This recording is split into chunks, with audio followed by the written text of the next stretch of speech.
আজকের নাটক শেষ সংগ্রাম।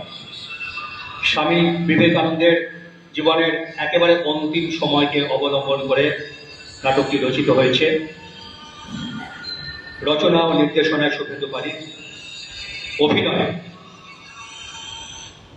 স্বামীজির ভূমিকায় নৃপেন রায়, রামকৃষ্ণের ভূমিকায় পিনাকি বসু, স্বামী ব্রহ্মানন্দের ভূমিকায় শুভাশিস ঘোষাল, স্বামী শারদানন্দের ভূমিকায় পার্থ বসু, স্বামী প্রেমানন্দের ভূমিকায় গৌতম পাল, গিরিশ ঘোষের ভূমিকায় অলোক বল, সিস্টার নিবেদিতার ভূমিকায় মন্দিরা চক্রবর্তী, শারদা মায়ের ভূমিকায় রীতা বসাক এবং মা ভুবনেশ্বরী দেবী তার ভূমিকায় অভিনয় করবেন অরুন্ধতী চৌধুরী এবং মংলু সর্দারের ভূমিকায় অভিনয় করছেন বাবুলাল সোরেন। নাটক শেষ সংগ্রাম।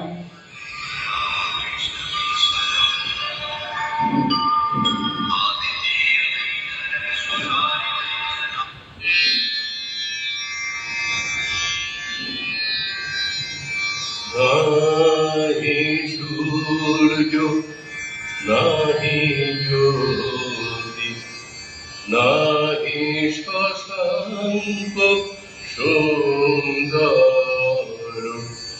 আসে বনে ছায়া ছবি বিশ্ব চরাচর। নাহি সূর্য নাহি জ্যোতি নাহি শশাঙ্ক সুন্দর আসে বনে ছায়া ছবি বিশ্ব চরাচর। অস্ফুট মন আকাশে জগৎ সংসার ভাসে। অস্ফুট মন আকাশে জগৎ সংসার ভাসে। ওঠে ভাসে ডোবে পূর্ণ অহং স্রোতে নিরন্তর। নাহি সূর্য নাহি জ্যোতি নাহি শশাঙ্ক সুন্দর। সদানন্দ, কিছু কি বলবি? আপনার পায়ের ব্যথাটা তো এখনো কমেনি গুরুজি। আপনার পাটা একটু টিপে দিই। না না, এখন আর পা টিপতে হবে না রে। তুই বরং শরৎ মহারাজকে একটা খবর দিত, বল আমি আমার কাশিতে যাব, সে যেন সব ব্যবস্থা করে দেয়। কিন্তু আপনি তো এই কয়েক মাস আগেই কাশি থেকে এলেন গুরুজি, আবার কাশিতে কেন যাচ্ছেন? কাজের কি শেষ আছে রে? যতদিন বাঁচবো ততদিনই আমাকে কাজ করে যেতে হবে। আমার উপর যে অনেক দায়িত্ব রে সদানন্দ, অনেক দায়িত্ব। কিন্তু আপনার শরীর খারাপ গুরুজি। বৈকুণ্ঠ ডাক্তার আপনাকে এখন বিশ্রাম নিতে বলেছেন। এই অবস্থায় কি? ডাক্তার তার মত বলেছেন, কিন্তু তাই বলে তো আমার এই বেলুর মঠে আর বসে থাকলে চলবে না রে। সময় দ্রুত ফুরিয়ে যাচ্ছে, অথচ এখনো অনেক কাজ বাকি। একটু সুস্থ হয়ে গেলে না হয় কাজের কথা ভাববেন। কিন্তু সময় যে আমার হাতে নেই রে সদানন্দ, সময় নেই। তাই যা করার এর মধ্যেই করতে হবে। সম্মুখ সমরে পড়ি বীর চূড়ামণি বীর বাহু, চলে যাবে গেলা জমপুরে অকালে। কহ কহ হে দেবী অমৃত ভাসিনী। কিসির গলা না? আগে হ্যাঁ গুরুজি, গিরিশবাবু এসেছেন। নরেন, আরে কিসি, এসো এসো এসো, বসো বসো বসো। একেবারে মেঘনাথ পথ কাব্য আবৃত্তি করতে করতে ঢুকছো? হ্যাঁ নরেন ভাই, কেন জানি না আজ সকাল থেকেই আমার মাথায় মেঘনাদ পথ ঘুরছে। তুমি যে নাট্যাচার্য গিরিশ ঘোষ, তোমার মাথায় মেঘনাথ পথ ঘুরবে না তো কার মাথায় ঘুরবে শুনি? ওই মধুসূদন দত্তের মেঘনাথ পদের যথার্থ মর্যাদা তো তুমি দেবে। তুমি ঠিকই বলেছো নরেন ভাই, তুমি ঠিক বলেছো। বাঙালি এখনো মেঘনাদ পথ কাব্যের মানেটাই বুঝতে পারে। আজ বাঙালি বুঝুক না বুঝুক, বাংলা সঙ্গীতে যেমন রবিবাবু, তেমনি আধুনিক বাংলা নাটকের জন্য মাইকেল মধুসূদন দত্ত আর গিরিশ ঘোষ চিরদিন অমর হয়ে থাকবে। আমার কথা আমি ধরি না নরেন ভাই, তবে হ্যাঁ, কি বলছো তুমি জিসি? তোমার ভাব দিয়ে তোমাকে বাংলা নাটক, এ তো সোনার পাথর বাটি। তোমার নাটক রাবণ বধ, অভিমন্যু বধ, সীতার বনবাস, সীতার বিদ্রোহ, রামের বনবাস, পাণ্ডবদের অজ্ঞাতবাস, প্রফুল্ল, এসব এসব বাংলার রঙ্গালয় কখনো খুলতে পারবে?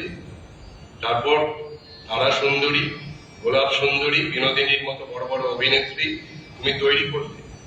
তারপর যে যাই বলুক, গিরিশ ঘোষ না থাকলে স্টার থিয়েটার তৈরি হতো না। সবই ঠাকুরের আশীর্বাদ নরেন ভাই, সবই ঠাকুরের আশীর্বাদ। ঠাকুরের আশীর্বাদ ছাড়া এই গিরিশ ঘোষ উচ্ছ্বাসিত হচ্ছে। শূন্য থেকে মহাশূন্যে ঘূর্ণায়মান অজস্র নক্ষত্র যথার্থ পথে ধাবিত হচ্ছে। সে শুধু ঠাকুরের জন্যই নরেন ভাই, সে শুধুই ঠাকুরের জন্য।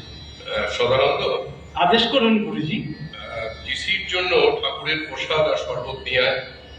আর জিসি, আজ কিন্তু তুমি আমাদের সঙ্গে মধ্যাহ্ন ভোজন সেরে তারপর বাগবাজার যাবে। হাজার মধ্যাহ্ন ভোজনের কথা বলুন নরেন ভাই, আজ অনেক কাজ। বিবেকানন্দের যেমন কাজের সীমা নেই, এই গিরিশ ঘোষেরও তেমনি কাজের সীমা নেই। যাই হোক, তোমার শরীর এখন কেমন আছে নরেন ভাই? চলে যাচ্ছে জিসি, চলে যাচ্ছে। এসব কি শুনছি নরেন? কি শুনছো শরৎ? পদানন্দ বলল তুমি নাকি আবার কাশিতে যাওয়ার কথা ভাবছো। হ্যাঁ, ঠিকই শুনেছো, আমাকে আবার কাশিতে যেতে হবে। এখন এই বেলুড় মঠের বাইরে তুমি কোথাও যেতে পারবে না। যেতে যে আমাকে হবেই শরৎ। তোমাকে দুজন ডাক্তার দেখছে, বৈকুণ্ঠ ডাক্তার আর নিকুঞ্জ ডাক্তার। তারা দুজনেই তোমাকে এখন বিশ্রামের পরামর্শ দিয়েছে। ডাক্তারের কাজ ডাক্তার করবেন, আমার কাজ আমাকে করতেই হবে। কি হয়েছে? কোনো সমস্যা হলো নাকি? সমস্যা বলে সমস্যা, নরেনের শরীর এখন একদম ভালো নেই। ডাক্তার বলেছেন সম্পূর্ণ বিশ্রাম থাকতে। অথচ ও বলছে কিনা কাশিতে যাবে। কিন্তু নরেন ভাই, তুমি তো কয়েক মাস আগেই কাশি থেকে ঘুরে এলে জাপানের বিখ্যাত শিল্পী দার্শনিক ওকাকুরাকে নিয়ে। হ্যাঁ, ঠিকই বলেছেন কৃষ্ণবাবু। কয়েক মাস আগে ওকাকুরা সাহেবকে নিয়ে কাশি থেকে বেনারস সব ঘুরে। তাহলে সেটা ছিল অন্য কাজ। ওকাকুরা সাহেব প্রাচ্য দর্শন নিয়ে রিসার্চ করছেন, তাই তখন ওনাকে নিয়ে গিয়েছিলাম। আর তখনই ওখান থেকে ফেরার সময় পায়ে আঘাত পাও। সেই পায়ের ব্যথায় এখনো ভুগছো। তারই মধ্যে আবার না না নরে, কোনো অবস্থাতেই তোমাকে এখন কোথাও যেতে দেওয়া হবে না। কি হয়েছে? সরগোল এত কিসের শুনি? এই যে স্বামী ব্রহ্মানন্দ, এসো এসো। গিরিশ বাবু, আপনি কতক্ষণ? বেশ কিছুক্ষণ হলো। তা এখানে কি নিয়ে এত আলোচনা চলছে শুনি? রাহা, নরেন বলছে ও আবার কাশিতে যাবে। ও মা, সে কি? তোমার এখন পূর্ণ বিশ্রামের প্রয়োজন, ডাক্তার বলেছেন। ডাক্তার যা বলেছেন তা আমি শুনেছি, এবার আমি বলবো, ডাক্তার শুনবে।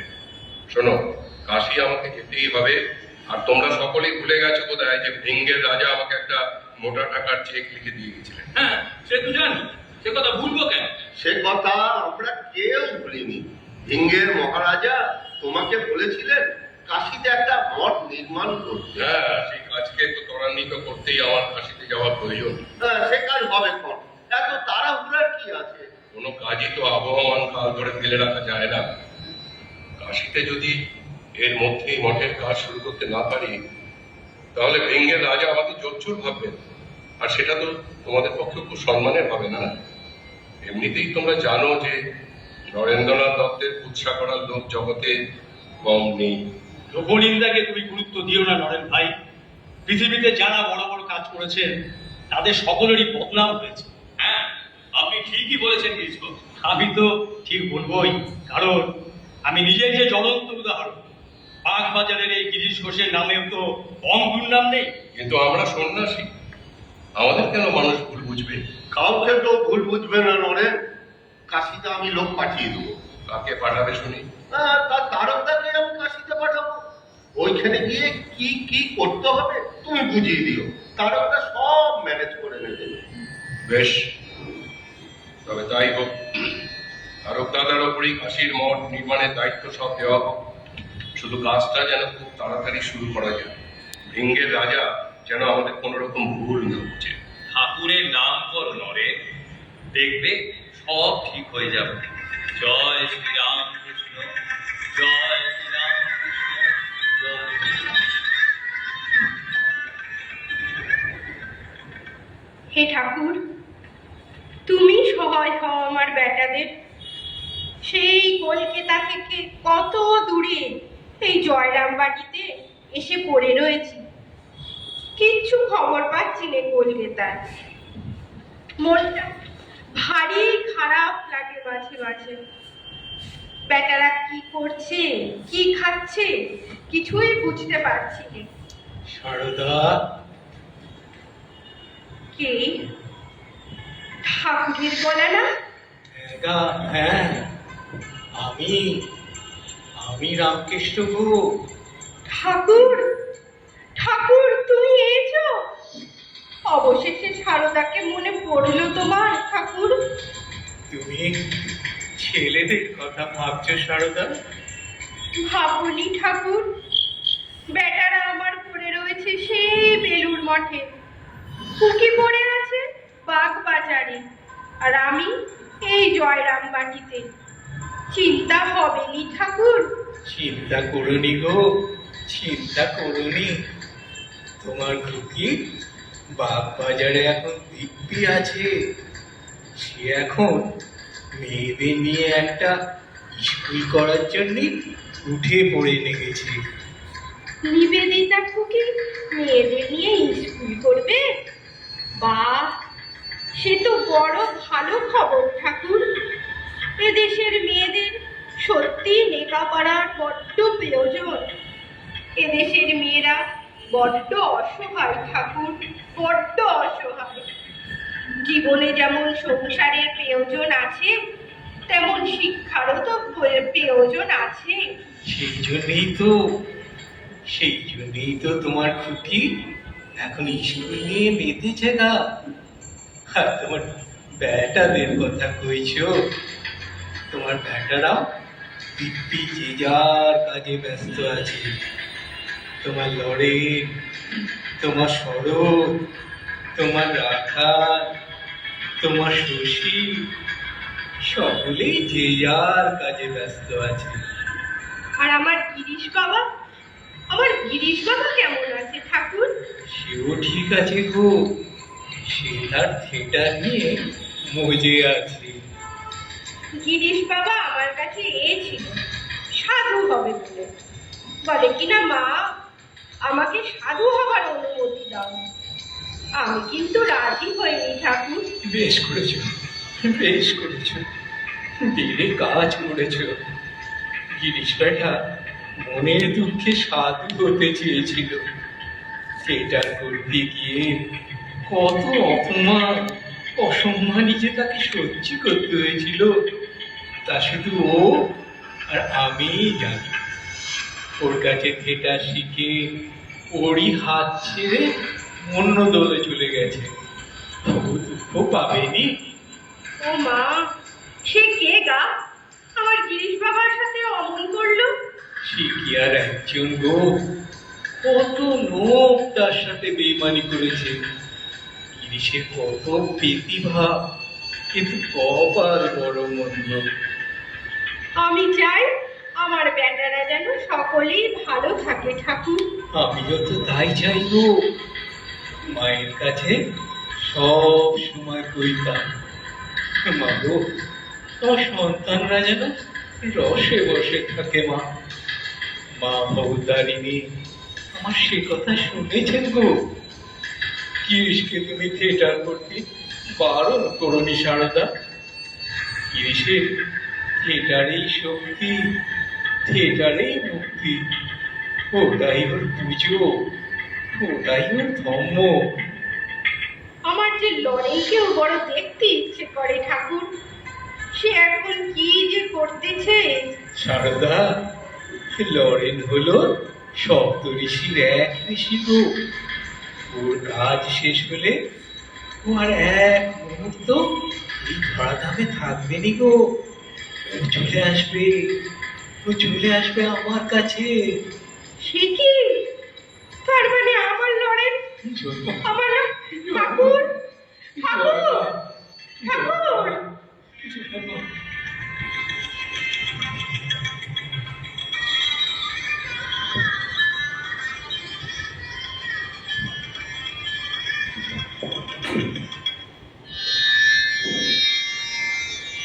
জুড়াইতে চাই কোথায় জুড়াই, কোথা হতে আসি,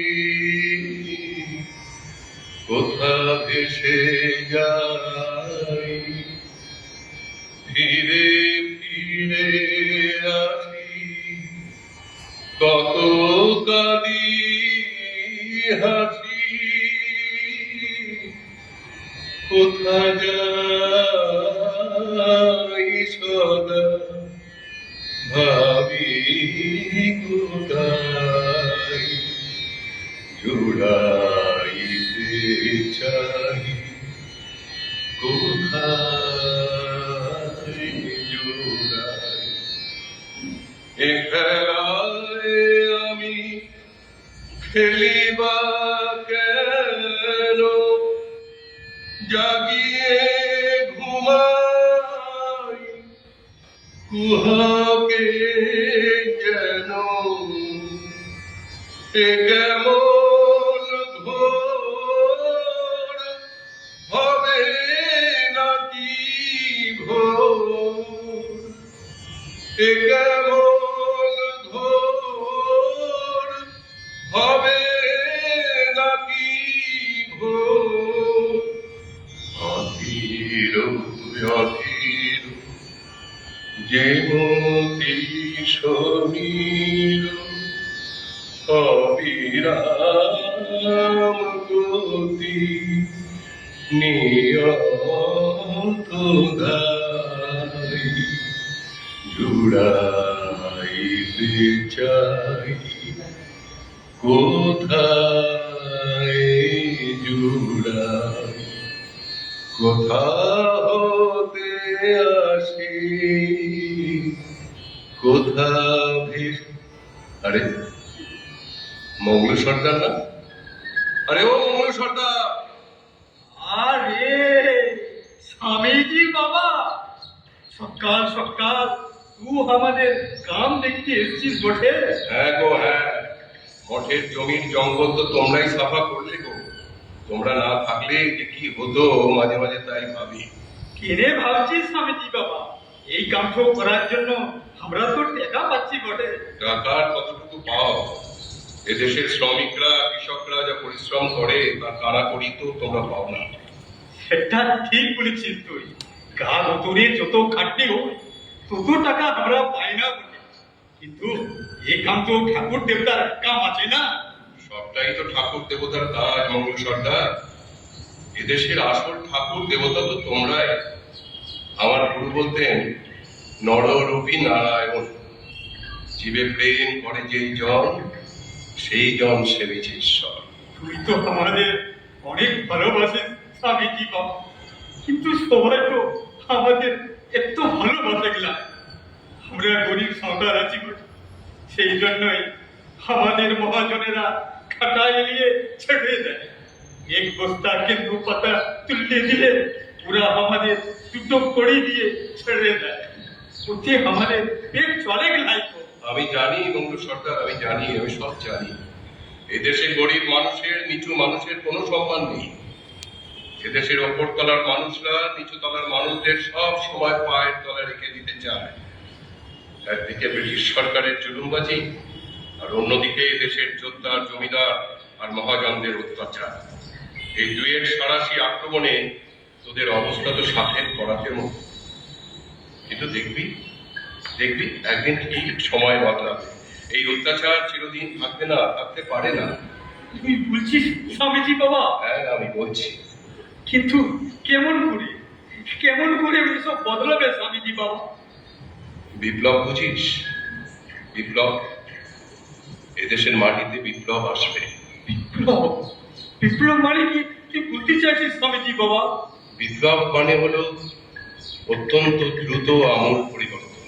আমরা ছোট্ট মানুষ, এসব কি আমরা বুঝবো বটে? বুঝবি বুঝবি, বুঝতে হবে। তোরা না বুঝলে তো কিছুই হবে না রে।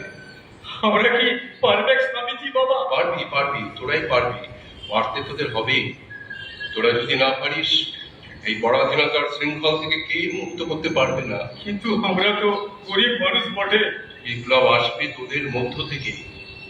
এদেশের শ্রমিকের হাত ধরে বিপ্লব আসবে, এদেশের কৃষকের হাত ধরে বিপ্লব আসবে, এদেশের কোল, ভিল, মুন্ডা, মুচি, মেথর, চামার, দরিদ্র মানুষের হাত ধরে বিপ্লব আসবে। আমি দিব্য দৃষ্টিতে পরিষ্কার দেখতে পাচ্ছি সময় বদলাবেই। স্বামীজি, আরে মার্গারেট, তুমি কখন এলে? এই তো জাস্ট এলাম। মঠে গিয়ে গুরু ভাইদের মুখে শুনলাম আপনি এখানে জঙ্গল সাফ করাচ্ছেন, তাই এখানে চলে এলাম। বেশ করেছো। নিজের চোখে তাকিয়ে দেখো মার্গেট, এদেশের মানুষ কত খাটতে পারে। তুমি তো আর্তের সেবায় নিজেকে নিয়োজিত করেছো। ইয়েস স্বামীজি, আমি এদেশের দুঃখী মানুষদের সেবা শুশ্রূষা করে তাদের শিক্ষিত করে নিজের পায়ে দাঁড় করাতে চাই। তোমার দেশ আয়ারল্যান্ডের মতো আমাদের দেশেও আজ পরাধীন। কিন্তু আমাদের ভাবতে হবে মার্গেট, শুধু বিদেশি শক্তি আমাদের উপর অত্যাচার করছে তা নয়। এদেশের যোদ্ধা জমিদাররাও সমান অত্যাচার করছে। এই যে দেখছো এই মানুষগুলোকে, এদের যদি শিক্ষিত করতে না পারো, তাহলে এরা কোনোদিনই ওদের অধিকার সম্পর্কে সচেতন হতে পারবে না। সেই জন্যই তো আমি বাগবাজারের স্কুলটা তাড়াতাড়ি স্টার্ট করাতে চাইছি। অবশ্য ওটা শুধু মেয়েদের শিক্ষার জন্যই করেছি। সেটাই তো দরকার মার্গেট। নারী জাতি যদি শিক্ষিত হয়, তাহলে সমাজ একদিন বদলাবেই। আপনি আমাকে আশীর্বাদ করুন স্বামীজি, যাতে আমি আমার টার্গেট ফুলফিল করতে পারি। আমার আশীর্বাদ সবসময় রয়েছে মার্গেট। তুমি শুধু লড়াই থেকে সরে যেও না। কিন্তু আপনার শরীর এখন কেমন আছে স্বামীজি? আমার শরীর নিয়ে আমি ভাবি না মার্গেট। আমার গুরু বলতেন, শরীর থাকলেই রোগ ব্যাধি থাকবে। সদানন্দ মহারাজ বললেন কাল রাতে নাকি আপনার খুব শ্বাসকষ্ট হয়েছে। হ্যাঁ, ঠিকই শুনেছ। শুধু কালই নয়, ইদানিং আমার শরীরটা ঠিক ভালো যাচ্ছে না। কিন্তু তাই বলে আমি তো আমার কাজ ফেলে বসে থাকতে পারি না। যতক্ষণ আমার কাজ আমি শেষ করতে না পারছি, ততক্ষণ পর্যন্ত আমার বিরাম নেই।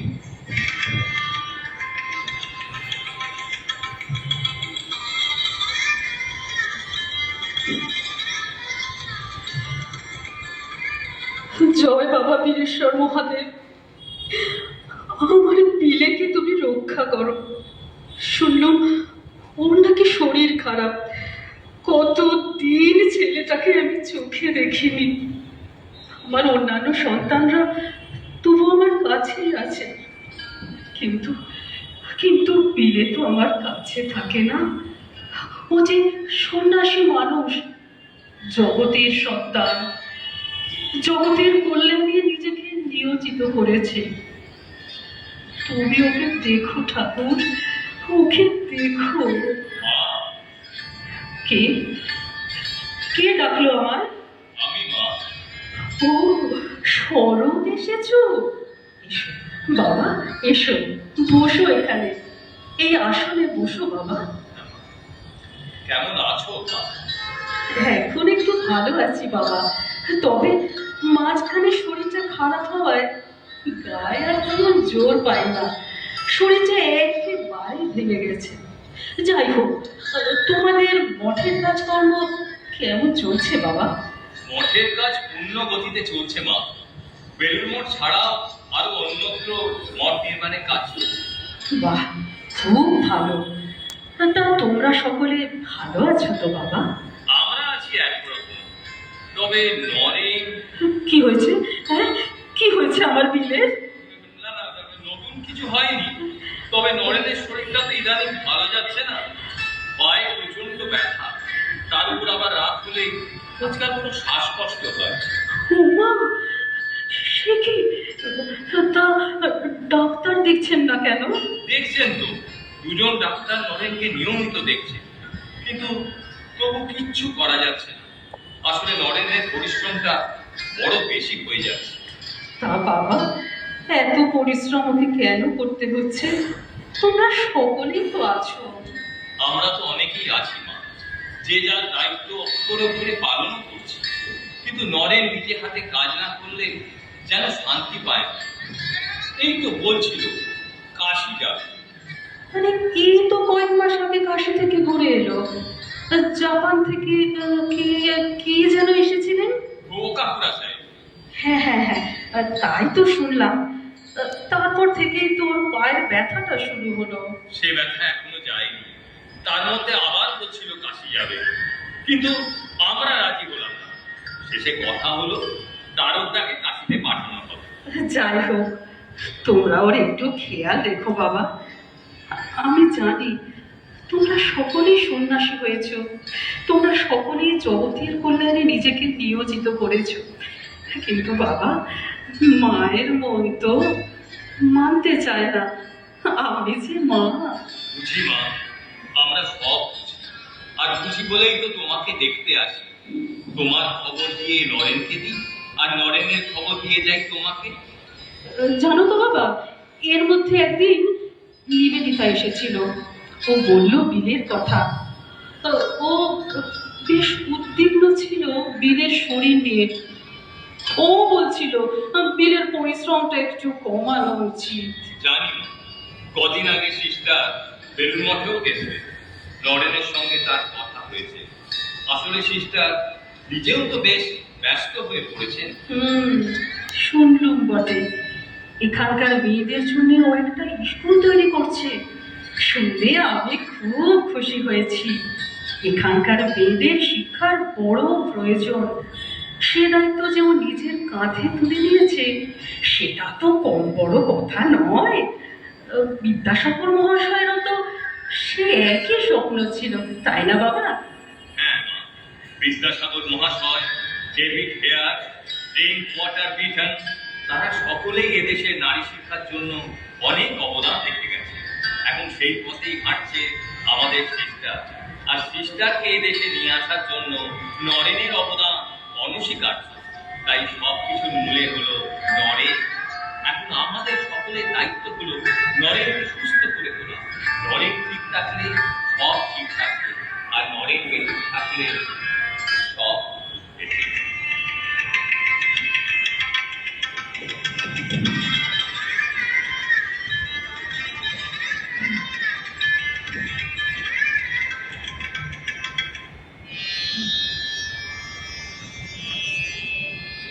তোমারে করিয়াছি জীবনে ধ্রুবতারা, এসো সমুদ্রে আর কবু ভাবনা তো পথহারা। তোমারে করিয়াছি জীবনের ধ্রুবতারা, যেথায় আমি যাই না গো তুমি প্রকাশিত থাকো। যেথায় আমি যাই না গো তুমি প্রকাশিত থাকো। আকুল নয়ন জলে ঢালো গো কিরণ ধারা, তোমারে করিয়াছি জীবনের নরেন, কে নরেন, কে ডাকলো আমাকে আমার নাম ধরে? কিন্তু তার কণ্ঠস্বর। তুই ঠিক ধরেছিস নরেন, তুই ঠিক ধরেছিস। আমি তো তোকে ডাকলাম রে। ঠাকুর, বলো না, কি তোমার আদেশ আমায় বলো। বাবুরাম তোর নামে নানা প্রচার করেছিল বলে তুই বড় কষ্ট পেয়েছিলিস তো? কষ্ট নয় ঠাকুর, কষ্ট নয়, আমি বিস্মিত হয়েছিলাম। বাবুরা আমার হাত ধরে সন্ন্যাসী হয়েছে, আমি আর সকলের মতো ওর নামকরণ করেছিলাম স্বামী প্রেমানন্দ। আর বাবুরাম শেষে কিনা আমার নামেই অপপ্রচার করলো, মুখে নয়, একেবারে বাড়ি বাড়ি গিয়ে লিফলেট বিতরণ করে। ওরে, ওটাই তো কবিতব্য ছিল রে। তোর নামে কত লোক কত কথা বলতেছে, কেউ ভালো কথা বলতেছে তো কেউ মন্দ কথা বলতেছে। আসলে সবটাই হলো কবিতব্য। তুই ওসব নিয়ে ভাবিস নি লড়েন, তুই শুধু জলটাকে ফেলে দিয়ে একটুকুই তুলে নিসলে, তাহলেই দেখবি সব ঠিক হয়ে যাবে। তুমি আমাকে পথ দেখাও ঠাকুর, তুমি আমাকে পথ দেখাও। ঘুরে লড়েন, জগতে তোর কাজ শেষ হলো বলে, আর সামান্য কাজটুকু শেষ হলেই তুই আমার কাছে চলে আসবি। আমি তো তোর জন্য ফুল পেতেই রেখেছি রে, আমি তো তোর জন্য ফুল পেতে রেখেছি। তার মানে এতদিনে আমি আমার কাজ সম্পূর্ণ করতে পেরেছি। পেরেছিস তুই, কি খুব পেরেছিস।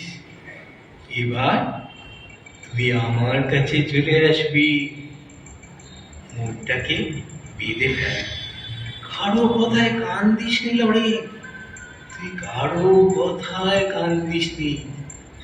ওরে, তোর যে বিশ্বজোড়া নাম রে, আর বিশ্বজোড়া নাম হলে একটু আধটু বদনাম তো লোকে করবে।